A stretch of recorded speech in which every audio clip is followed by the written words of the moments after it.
For today's video guys, itong video na to ay nung September 19 pa to guys, nung babangluksan ng asawa ko o waksi dito sa amin sa Ilocano. Waksi, babangluksa. Una po dyan, nagdasal po kami ng rosary, tapos na kaming nagdasal ng ganun. Dalawa pala kami ng hipag ko kasi yung hipag ko namatay din yung pagkapanganak, namatay yung baby nila. Tapos yung last part ng video na to, inalis na nila yung black na nakalagay sa leg ko, tapos yung hipag ko naman yung white kasi bata kaya white, tapos ako naman black kasi matanda na, ganun to. Tapos sabi pa nila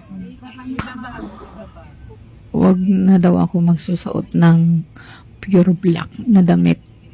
Pwede naman black sa pambaba, pero sa taas pwede naman siguro, kaso hindi na yung pure na black talaga, na black.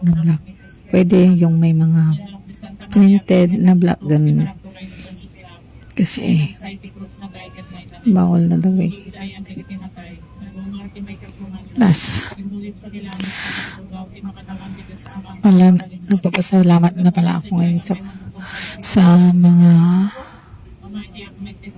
pumunta na nagdadasal. Tatlo lang sila. Si Auntie Lily, Auntie Marivic, at si Marjorie. Salamat sa inyo. Salamat, Auntie. God bless po. 9 na araw pala silang 9 na araw. Pang 9 na araw na dasal na noong September 19. 9 na araw silang nagdasal, gano'n. Rosary, tapos gano'n. Hanggang sa umabot ng September 19, yun na ang pang 9 na padasal.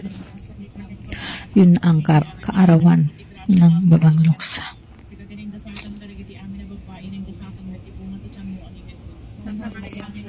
Tapos yan guys, nagdasal na pala kami dyan. At isa pa, sorry sa boses ko. Talagang ganito yung boses ko guys. Sa inyo guys, ganyan din ba yung ginagawa ninyo? Comment nga kayo guys kung ganyan din yung ginagawa ninyo. O yan guys, tatanggalin na yung black. O, tas huwag na daw isusuot yan. Pati yung hipag ko, tinanggal na rin yung white na nakalagay sa kanya. Tapos nung pagkatapos na ng pagdadasal namin dyan, pinagpalit na nila ako ng damit. Any color, basta wag na black. Yun lang po guys. Thanks for watching. Salamat sa lahat. Thank you. God bless.